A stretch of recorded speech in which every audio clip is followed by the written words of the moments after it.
I would like to say hi to everybody out there and thank you for supporting this wonderful cause of completing the 100K challenge. My name is Carolina Aguilar. Everybody calls me Carola. And I've been devoting my 13 years of my previous life to corporate, being the head of deep brain stimulation in Medtronic for 10 years. And now I jumped and start a new company based on graphene neural interfaces for the development of a technology that will treat brain disorders. This company is called INBRAIN Neuroelectronics, and I am the only woman. So that's why I'm doing this today, because I would like to invite other women to take the chance and to jump as well and be part of this wonderful ecosystem. So I hope that you enjoy the talk. I'm going to share my experience and my learnings with you so we can all progress at the speed we deserve, of course, with our male colleagues. Let's go ahead. And let me see if you see the presentation. Yeah. Unfortunately, I don't see now your comments.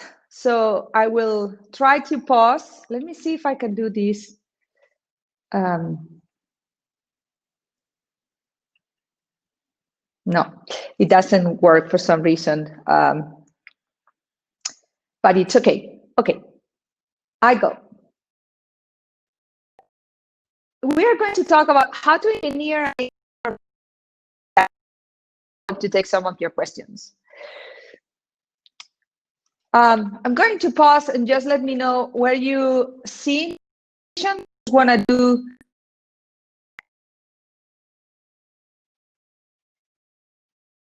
Yes, perfect. Thank you. You're so kind. All right. So after all this time in MedTech, and when I was made director and I had the responsibility to lead teams, one of the first questions I asked myself was, can this be engineered? Can actually create a team of great performers where we can run together to transform, in my case, MedTech?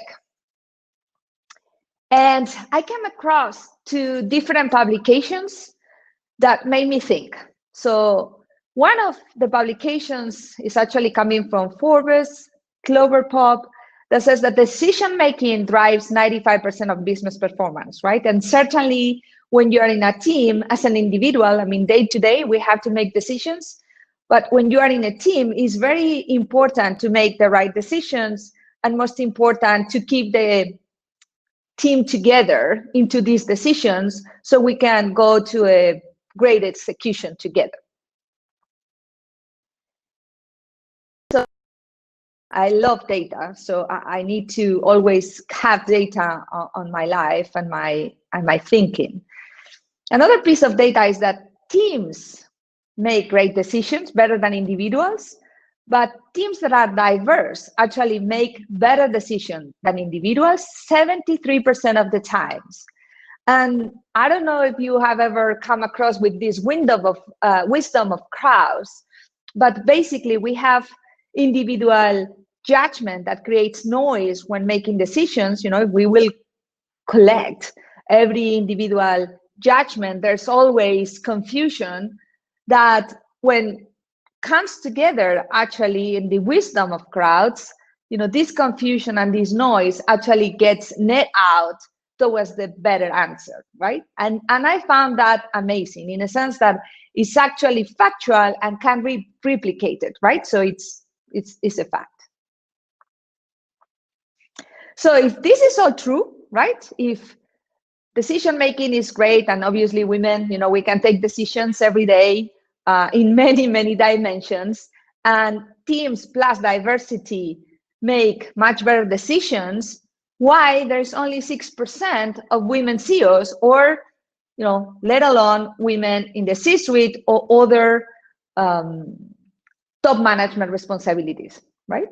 So when we look at Korn Ferry and we look at the number of women in each of the C-suite profiles, so CEOs, CFOs, CIOs, CTOs, CMOs, and HR, and we look across all the different sectors, we see that in financials and in retail, there is the most amount of women. However, in technology, it's only 5% at the CEO level.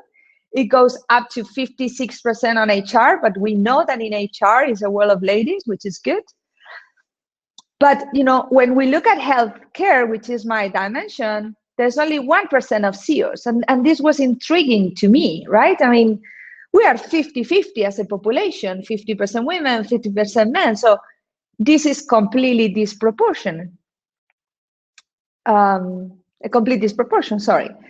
So the question is, why is this happening? And one of the reasons I've been observing in my career is that we, and I say we, women and men, feel safer around equals, and therefore we tend to hire people that we like, and usually the people that we like are very similar to us. I remember early in my career, the people that will interview actually was really like me, extroverted and ambitious.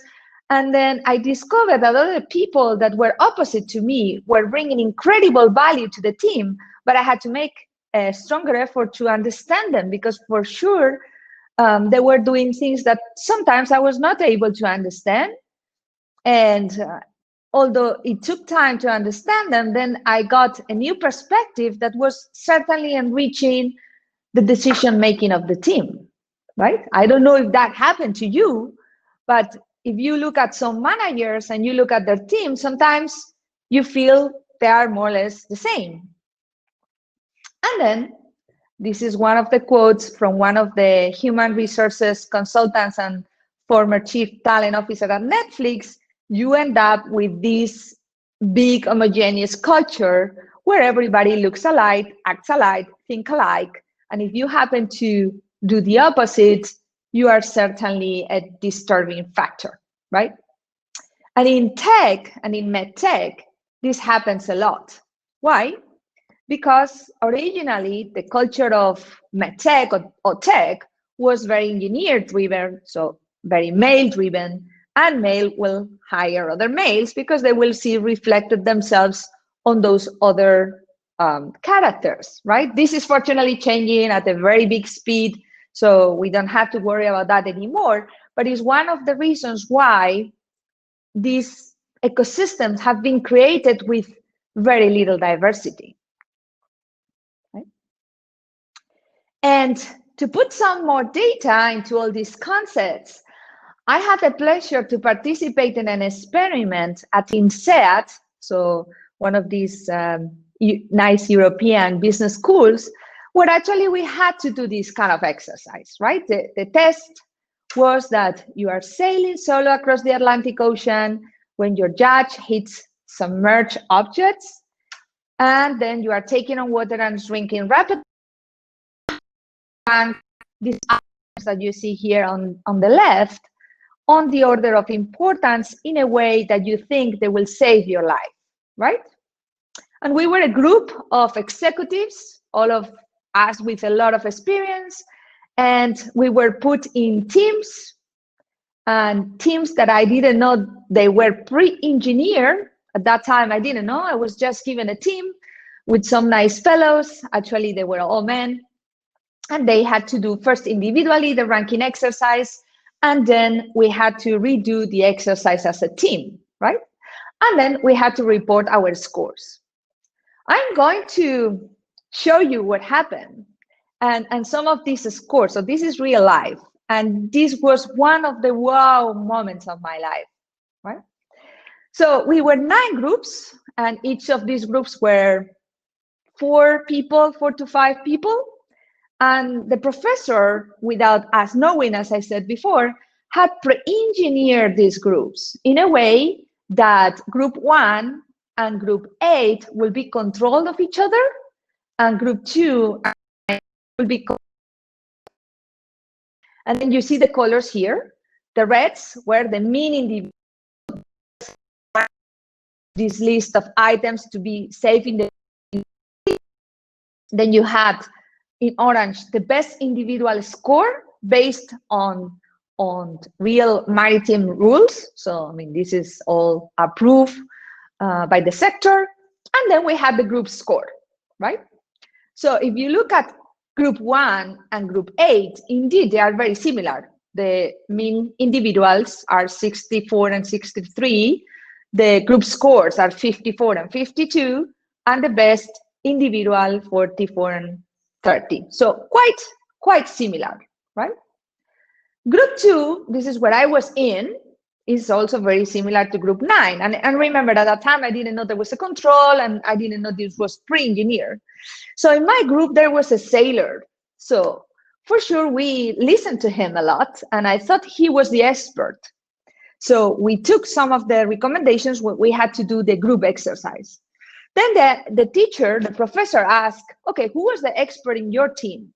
And we'll say, oh, this guy was a sailor, so he was the expert. Well, it results, without knowing, I was the expert. For some reason, I had came with the best answer. So right there, the orange is my best individual answer, right? But of course, you know, the sailor thought he was the expert. Well, this is not the point. The point is that the group, when we actually share all our perspectives and we had the sailor in the team, improve my best individual score and greatly improve the mean individual of everybody, right? And if you look at the rest of the teams, they were very diverse, but there were 3 very key important lessons. So first, in most cases, teams overperform or equal individuals. Again, to the wisdom of crowds, right? You are always thinking and making decisions better within a group. So all of the groups actually did better in teams than just individually. Most diverse teams, so remember, I was a woman with, I think, 3 men, you know, so most diverse team, I was in number 2, performed better, right? So if you look at the red, there's a big distance to the blue, right? So we really did better because also we were very diverse. And the worst teams, so 3 and 4, you know, were the worst and were also very similar as individuals. They were all the same gender, they were all, you know, from the same geographical location. And because of this, they could not think better. And I was just astonished that this actually could be engineered, right? And this professor would be able to get right the controls and also the whole theory. So it is really a no-brainer, right? At the end, we have to be at a great percent to improve decision-making. And indeed, a global survey of almost 22,000 firms from 91 countries, I mean, I'm choosing data that is representative, stated and concluded that 30% of leaders with women, right, at up to the 15% extra profitability, that if you will have a firm with no female leaders, right?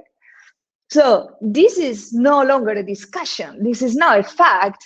And we as leaders should gain confidence to actually engineer these teams, since we are the leaders of the future, right, and the present. So how do we get there? How do we change all this history and this ecosystem? I have only three points to achieve this. The first one is be aware of our cognitive biases, right? I mean, this exercise about the boat, you know, you will rank these elements depending on how you think you were going to be safe. You were going to be safe by being saved by a boat. You were going to be saved by swimming, by rowing. So you will choose different objects depending on your strategy, and your strategy will depend on how you look at the world. So is, you know, if you have a square, you will see it a square. You have a circle and you think on circles, you will end up with a circle. It's when you combine your perspectives that you start seeing things in a different way. And of course, you have to be aware of your confirmation bias and your anchor bias. And there's a lot of cognitive biases. There's an amazing book by Kahneman, Thinking Fast and Slow, that I will really recommend. So you can use your system 1 and your system 2 to make different types of decisions. The second one is just do it, just jump, do every single day something that scares you. And it doesn't have to be crazy. You don't have to jump through a cliff or do, paragliding. It's about, if we are let alone, we tend to go home through the same road. We tend to do more or less the same things on the day. Just go to the supermarket and grab the beans jogger, right? Like, try new things, just do it, right? Don't be scared. You're never gonna check all the boxes. And the third one,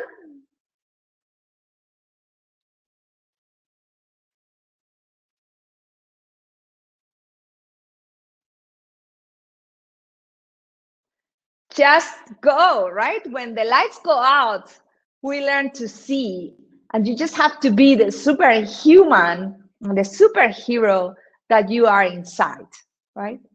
So I want to leave you with these lessons. This is my team. There's only one woman, and now there's another one coming. We are hiring. We're looking for talented women that want to jump and do something scary every day, and of course, transform healthcare. So I hope that you like this, and I think we might have time for a couple of questions, and I would love to solve any of these. Let me just stop the sharing.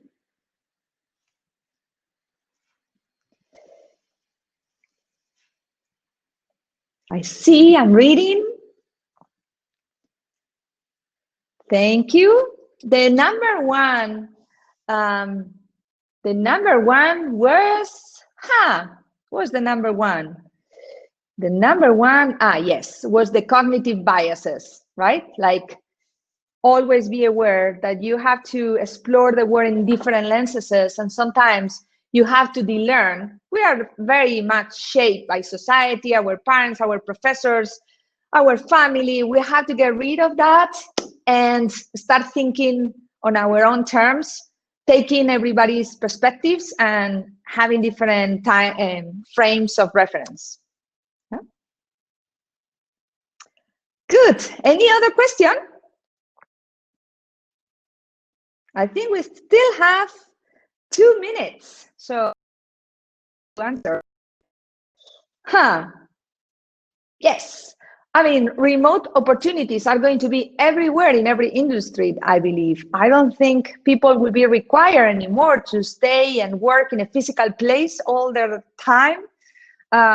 So all our positions are remote, actually, most of them, except for the ones that require a manufacturing facility where we manufacture our products. But I am working in Switzerland, and the company is in Barcelona. So definitely we have a lady from Bolivia doing some protocols in our labs. So definitely remote. Don't be scared. Remote is the new future and the current future.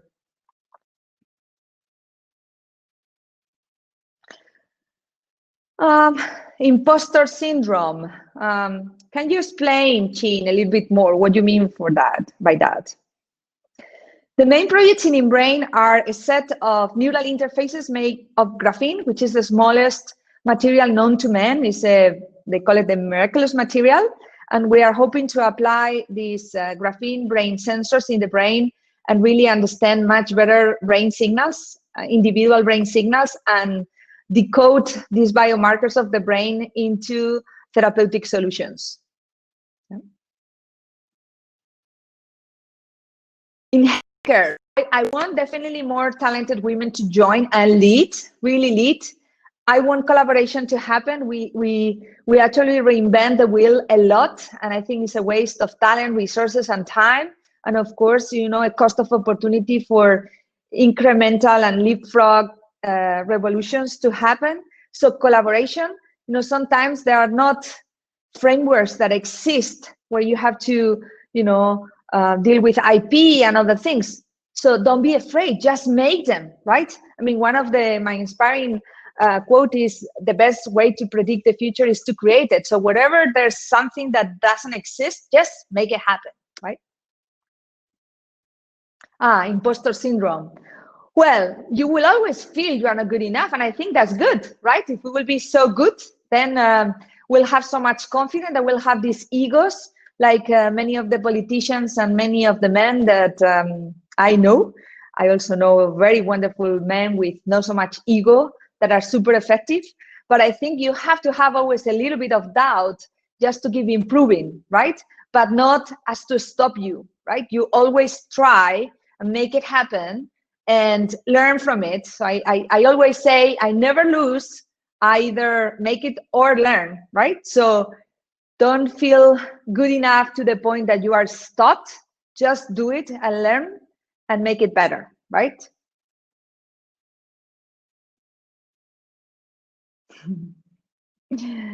Thank you. Just, go for it. Don't let anybody to stop you. You are your best driver and engine, and just learn from everything you do to just keep being better. And you are always, I'm always here at the reach of a click in LinkedIn. So I'll be very happy to connect with you. And, if sometime you want any tip from my experience, I'll be very happy to talk to you. Have a wonderful day. Keep contributing to this cause, and I hope you learn a lot from many talented, wonderful women. Yeah. Talk to you very soon. And again, connect me LinkedIn if you wish. Yeah. Keep it up.